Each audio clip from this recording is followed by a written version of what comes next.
Good morning, everybody. Alright, time to make our delivery here. We're currently westbound on Interstate 84 on the east side of the Portland, Oregon area. Going to be delivering to Pacific Food Distributors in Clackamas. Clackamas is, I would describe it as being on the southeast side of the Portland area, right off of Interstate 205, which I'm approaching a mile from now. It should only be a 20-mile drive total from the TA in Troutdale, 21 miles I think it was, and I've already done 7.5, somewhere around there. Maybe about 8 miles. There's exit 17 to exit 9 basically. About 8 miles of I-84 to do from Troutdale, and then should be about a dozen or almost a dozen miles of 205 to deal with then at that rate. There'll be a left exit here to get on southbound 205. Alright, anyway, this is that pork load from Waterloo that I picked up. You might have seen the story time video. Same load. Just time to deliver it now. If you kind of recap, I guess I need the other lane. I need to go south on 205, so I guess I better use this lane here. Alright, so I was expecting to have weather problems in Wyoming, particularly the Cheyenne area, and it looked like if I could avoid a fair amount of the snow by taking US 20 across. What am I seeing there? Is that just a light? Yeah. I guess that's just a light. Oh, and then it turns out I can use either of these lanes. Okay. Hey, nice to know that now. But then again, that right lane might end in a second anyway, so. Anyway, yeah, I took US 20 across straight from Waterloo over to end of Wyoming. And basically US 20 and US 18. It got me over to I-25, and then it went north on I-25 into Casper. And worked my way over to State Route 220 from there. And I took 220 over to US 287. And then US 287 down to Rawlins, and then got on the I-80 in Rawlins. Yeah, it was an interesting trip. I was actually I ended up stopping for a 10-hour break in western Nebraska. I can't remember the name of it. It starts with a C, Cardston or I don't know, something along that line. That was actually a pretty good spot. I mean, it's not a huge truck stop, but it had did have a couple of showers there if you want to use it. And they have a number of, they have a Walmart across the streets and a number of other eatery kind of places there. If you don't, if you like to just eat out and not make your own food. Yeah, I'm not saying that I use any of them myself, but there are options there, including some one place I'd never even heard of that's over there. But yeah, I actually had dry roads all the way up until I got to after I did my 30-minute break, which I can't remember the name of that town. This should be US, what is it, 24 or something? 26. I'm not liking this guy in front of me like that. Anyways, yeah, I had mostly dry until right around where I started, just before I got to my 10-hour break spot. And then I got like some slicking spots, areas, I guess I would say. Some areas where it was dry, and then others where it was like slicking spots. slippy while I was driving at slow speed, through, trying to make a turn onto US 18 and what's that town in Wyoming? So I think it starts with an L. Right where 20 and 18 meet up. Basically, you turn left to go south, like maybe a mile, and then you turn right to go west on 18. Right where that turn is on 18, I can feel my tires slipping a little bit, but it wasn't too bad. And then it was funny because as soon as I get into Wyoming, it was like a night and day difference with road conditions. I went from seeing a lot of slicking spots areas in Nebraska to practically bone dry in Wyoming. And I was expecting there to be at least some kind of slick spots, but yeah, even when I looked on the Wild Roads info, the website, it was showing dry from the Utah line all the way out to Laramie. And now I can move in front of this guy, I think.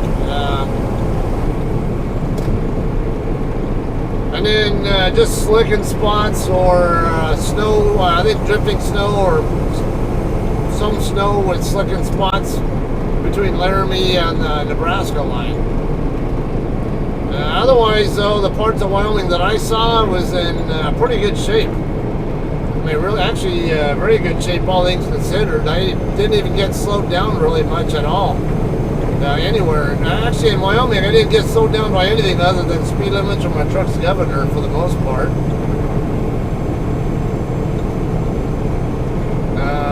Alright, anyway, I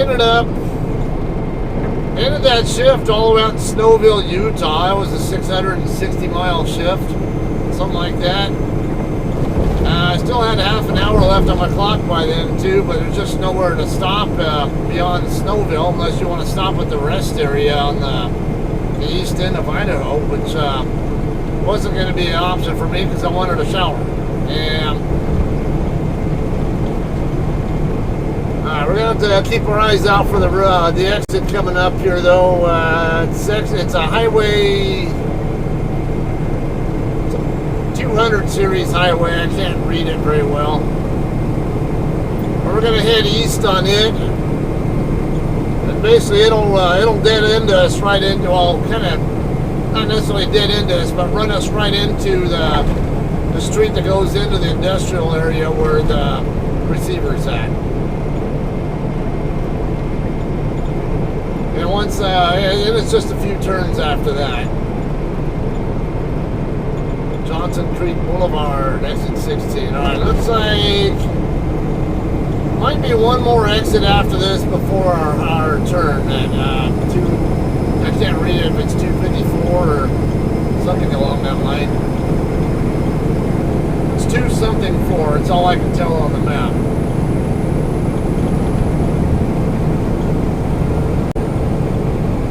Alright, anyway, yeah, 660 mile shift from there, and then yesterday I ran from another 650 or so from Snowville to Troutdale. I would have gone all the way to the customer yesterday, but after I found out my next load doesn't pick up, my next load picks up in Wallula, Washington, and it's not due for pickup until tomorrow morning. So I figured, there's no point in me going all the way to Troutdale and trying to save time, whatever. I'm going to end up needing a log this time anyway, and I'm still going to log the 220 or so mile trip from the from Clackamas down to, it looks like it's 224, 2.25 miles away. Clackamas up to Wallula. We'll talk more about that one when it's time to do that video. Anyway, yeah, I'm going to cover the dead-end miles on that today and do the initial recording part of that, but I don't expect that load will be ready to leave with until possibly tomorrow morning sometime. We'll see how it goes. If maybe I'll get lucky and I'll be ready tonight, then I can get rolling earlier. Yeah, and I can, so I can run the late night hours.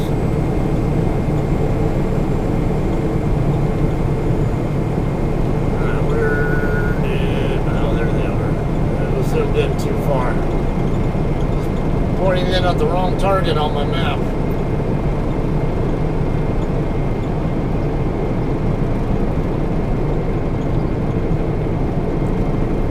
Alright, so I was quite surprised at how easy it was to get across Wyoming. Mostly all good, good conditions pretty much everywhere except for that area of Oregon where you saw yesterday's video. Where I'm storytelling in between La Grande and Pendleton, basically going through Cabbage Pass, talking about concerning situations with weather.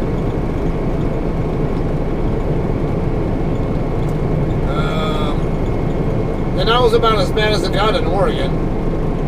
In fact, it started to dry up just before I started. I think just before I started going down the pass. What's going on here? I need this exit here.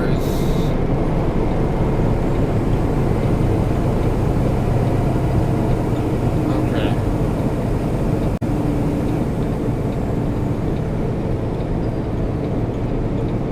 I guess it's a high risk stop there or something when they have two cops there. I remember Sean,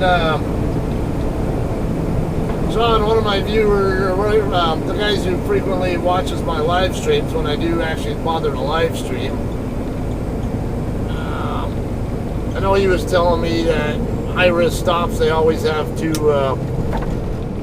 officers involved.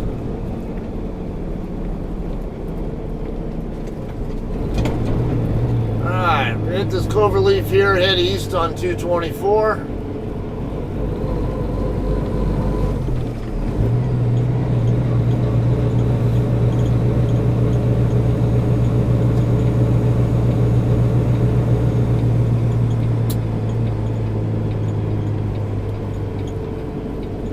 That's what those are. I was seeing, look like high reaches, like JLGs and Genie high lifts and all that kind of stuff. Alright, I can't really tell what's. Alright, yeah, it's hard to see over that bridge, so I was a little bit reluctant to make this turn on red at first, but I was reasonably sure I could do it without having too much of a problem there.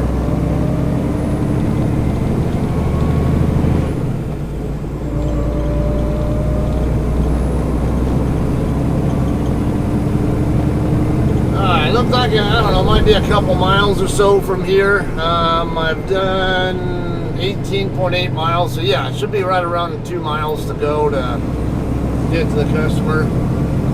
Between 2 and 3, I would say.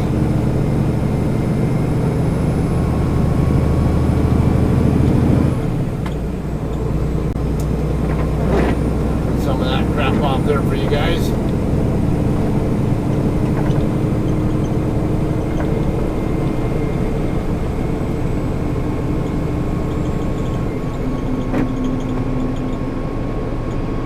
I will have to get routed to our terminal pretty soon before I get home. Because my Qualcomm unit is it's only a 3G network unit, and all the major cellular service providers are taking all their 3G networks offline. They're only going to be 4G and 5G, and I need to go to the yard so I can get my Qualcomm unit basically 4G or 5G compliant, whatever it uses. I guess there are different ways they can go about that, but I guess the option that JCT is using, and I don't blame them for this, is to use the whatever that dash cam system is that a lot of companies are using now. Now, I obviously don't need a company-owned dash cam in my truck when I have my own dash cams. I have more than one dash cam that can show a lot better than what what the single company dash cam can do, but from their perspective, I guess, you know, when you have a fleet of 800 or so trucks and a lot of the drivers don't have, I don't want to go left or right, I want to go straight ahead. So what lane do I need? I need 122nd. It looks like this lane here. So 122nd would be straight ahead. Detour ahead. Don't need surprises. Okay, if I end up needing a detour, I think I'd rather go left. So if it turns out that street is closed, which we'll find out in a second. No, it looks like it's open. What the hell is this detour then? Alright, anyway, yeah, from what it sounds like, the dash cam has its own 4G or whatever it is system, and and then I guess it has hotspot capability. We're gonna go straight ahead here, by the way, guys. We get to the end of the road here. We're gonna hang a right, and then there'll be like an S curve there, right there at the right turn part of the S curve. I'm gonna make it left. I need to switch to satellite view too, so I can double check that I believe I'm going to want to go to the south side of the building, so we'll go the other side of the building and then find somewhere to park. Not a lot there for Google reviews that are very useful, at least. So, but it did kind of sound like you need to park on the street and walk up. Alright, this street right here. I'm going to turn left. Yeah.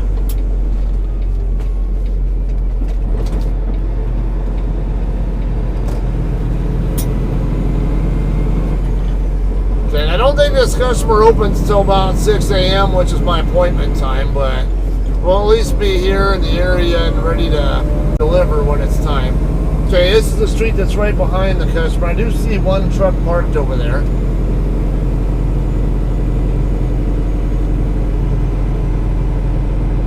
Okay, so here at the stop sign, we're going to turn left, and the customer will be on the left side.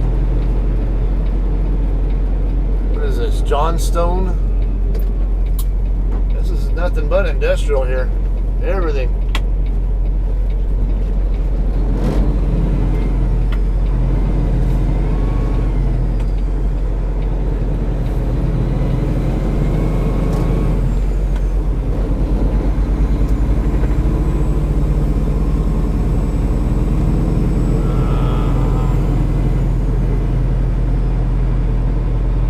Okay, there's some trucks parked on this street right here.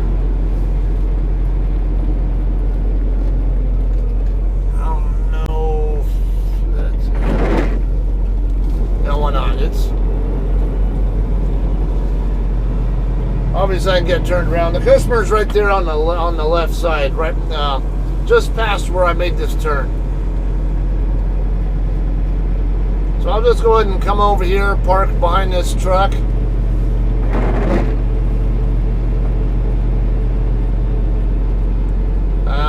Yeah, this is a dead-end street, but I'm sure there's probably a widened area at the end of it that I can use to turn around, I would think.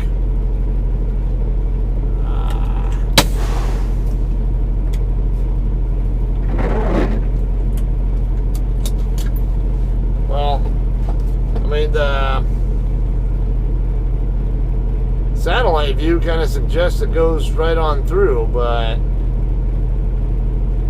there's some shadows there, but it looks like there's an intersection down there, Southeast Vernon Street.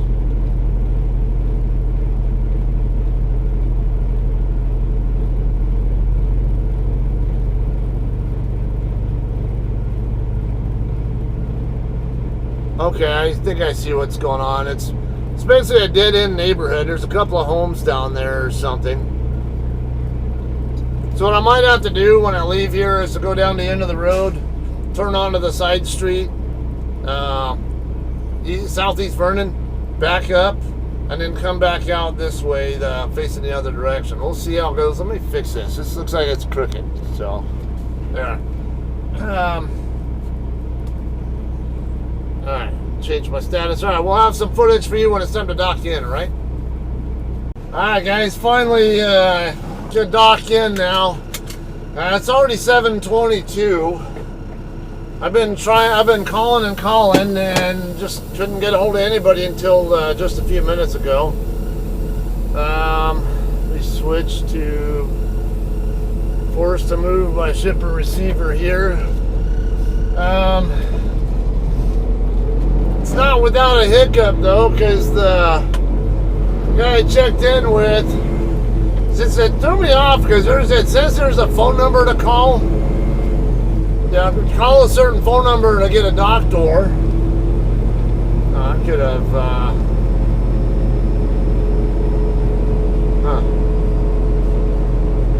Alright, that looks like more narrow streets.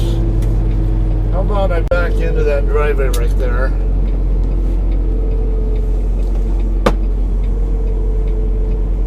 I don't want to deal with that street, so, oops.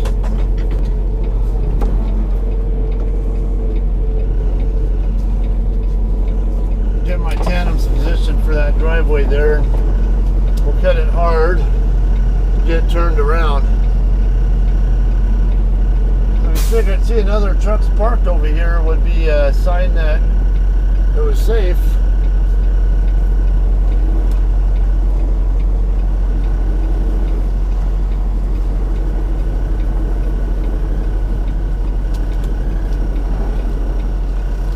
Be aware of where that alright. Wanted to be sure where that van was over there.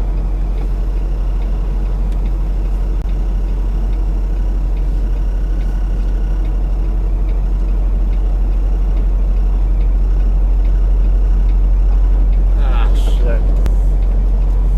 I'm not gonna be able to get out of here because that fucking van. There's a car right here at the corner.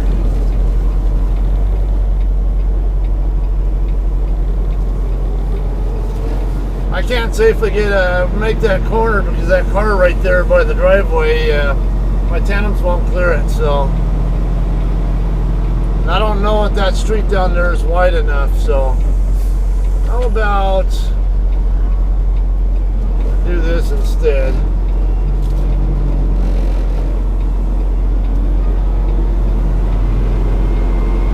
Bullshit.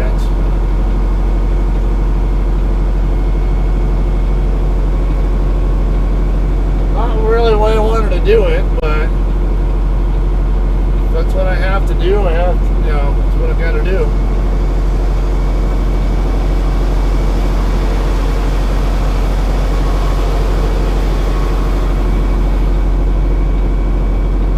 Is that a homeless family? I think it is. Cars parked too close to that driveway, and there's not enough room here. Well, I don't know. I might be able to. I don't know.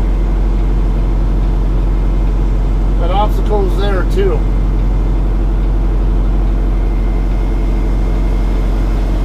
Don't think I like that idea. So I thought about turning into that driveway there, but I don't know how easy a time I'd have with that.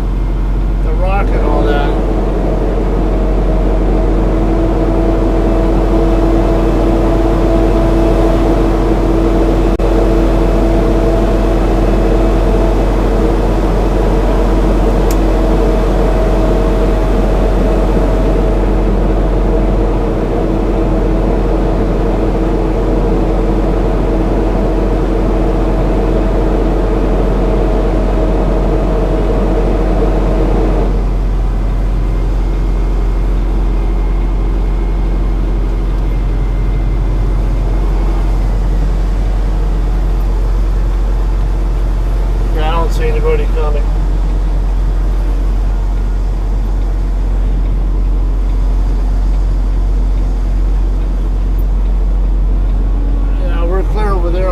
side.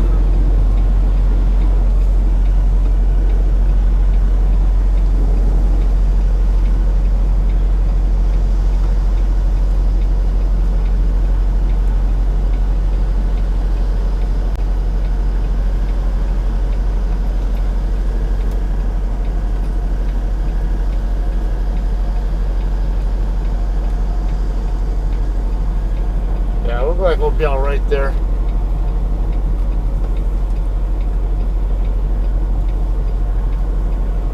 Definitely not the preferred way to do this, though.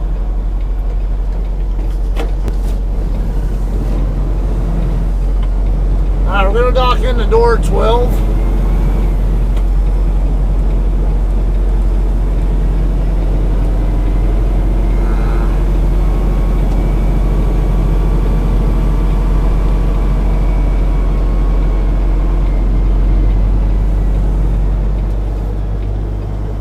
So what I ended up having to do is bring my bills to the office over there. I mean, it's so misleading because the sign says call the number for a door assignment. Then to get over here, then I call the number and called for like every 5 minutes for an hour and then some. Never made contact, and then finally I'm over here. I walk up and like wonder what the hell's going on, and finally, someone answers the phone while I'm actually standing right out here. There's a ton of space here.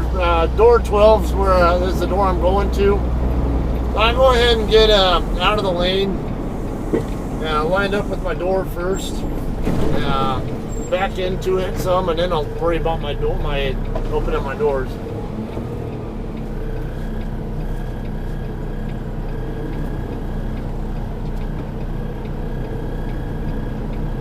Like I'm off.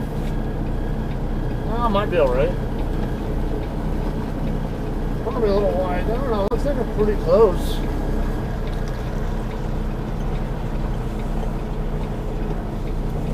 Yeah, a little wide, but not too bad. Not as bad as I thought it would be.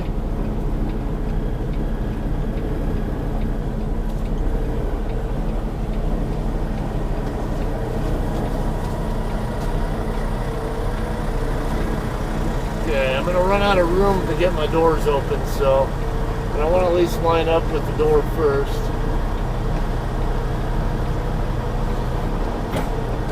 Alright, actually that's lined up perfectly. I just need to get my doors open.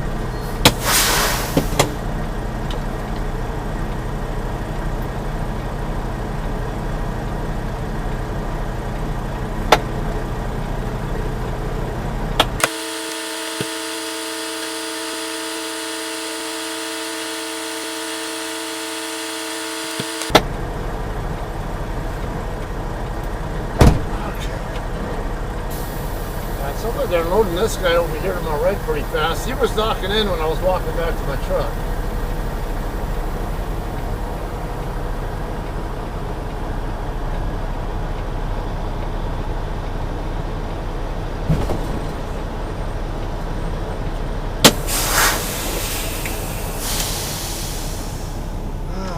Okay, so I don't know if it's just the fact that it's a weekend.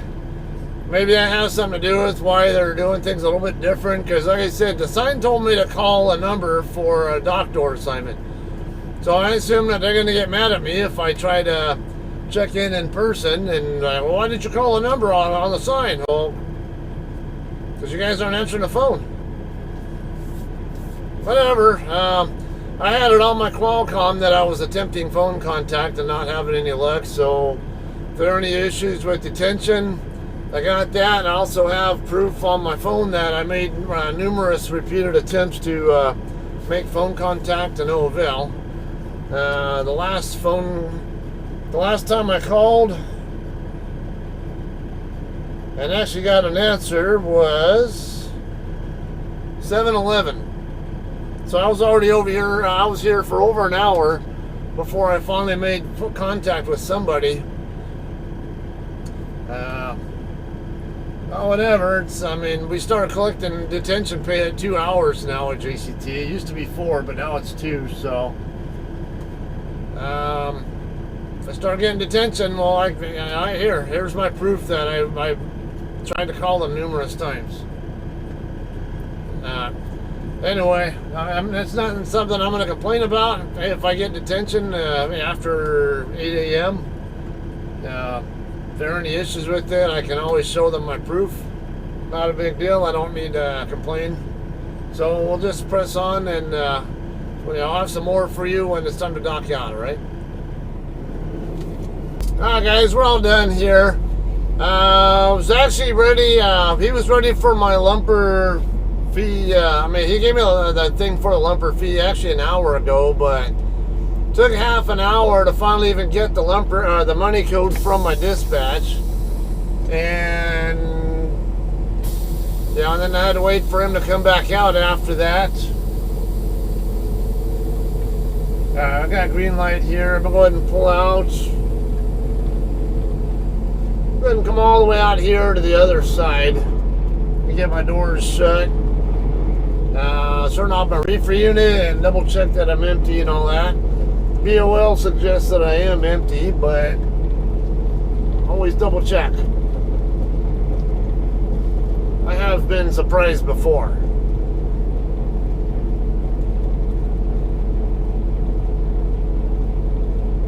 Anyway, yeah, this stupid Qualcomm.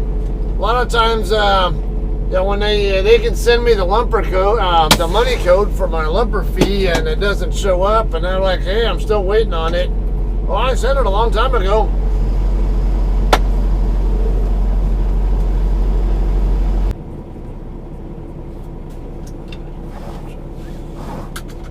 Alright guys, we're good to go here.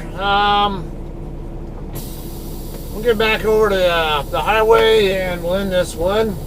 We'll have some more footage for you guys when I pick you up in Wallula though.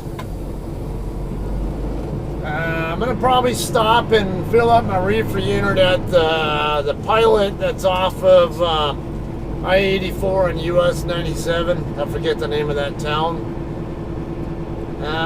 The trailer's kind of dirty, like a lot of stuff in there. I'll probably rather get a washout.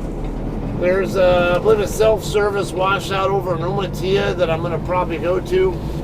So with it being a weekend, one that's over in Troutdale, the washout, the truck wash over there, I believe it's closed. So it won't do me any good to go that way. So I'll instead go ahead and use the self-service one or whatever, more likely, or self-service by sweeping out or something. I don't know. There is another washout right down the street from the Tyson plant, but I don't know. Not sure if I can get it done there today. Yeah, weekends are always a pain in the butt.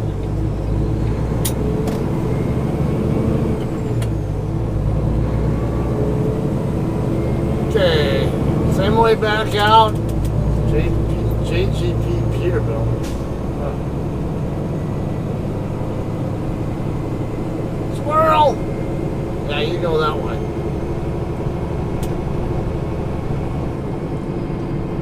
Alright, make a right here and then a left. And that'll turn right into Highway 224, and 224 will take us straight up again to I-205.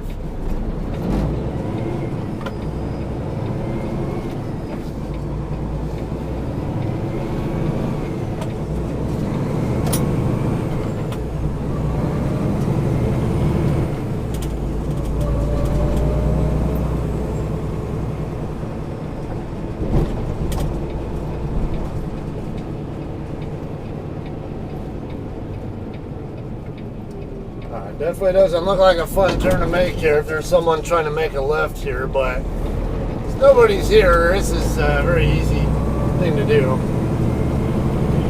I don't think I'd want to try to make that turn though with someone actually there though. XPO Logistics, huh? We have a terminal here. Agrinos.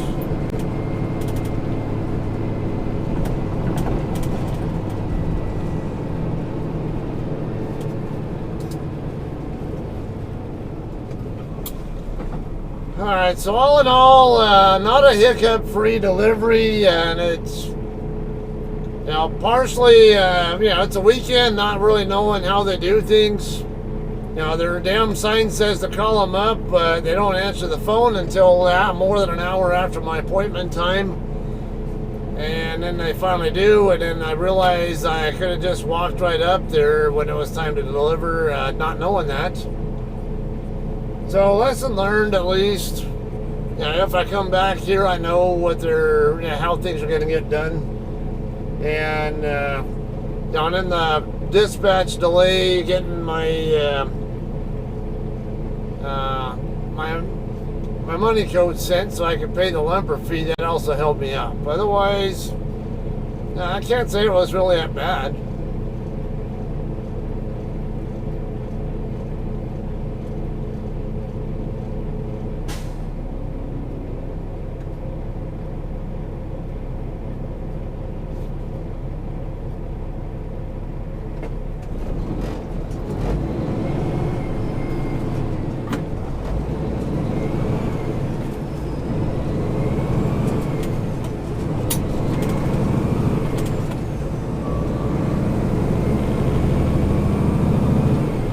Alright, looks like it's going to be a cloverleaf on-ramp.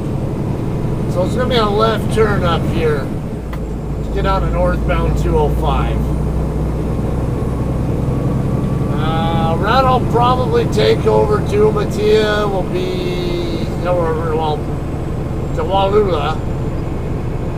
I'll probably head over to basically 84 up to I-82 and then go up to Umatilla. The same exit where the weigh station's at over there.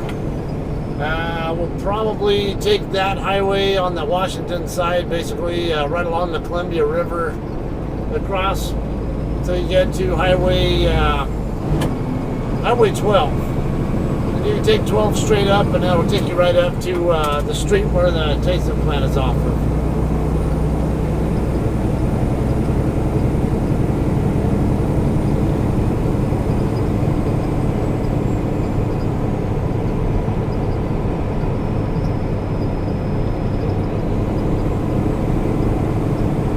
These people are like, get out of the freaking lane. No, my turn's coming up. I need to make a left turn soon. I'm not moving.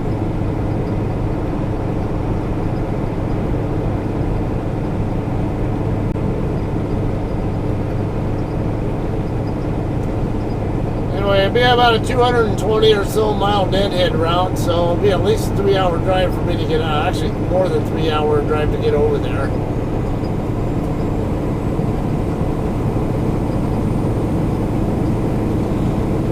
Which I don't mind, because more deadhead miles means better fuel economy for me, and I still get paid the same.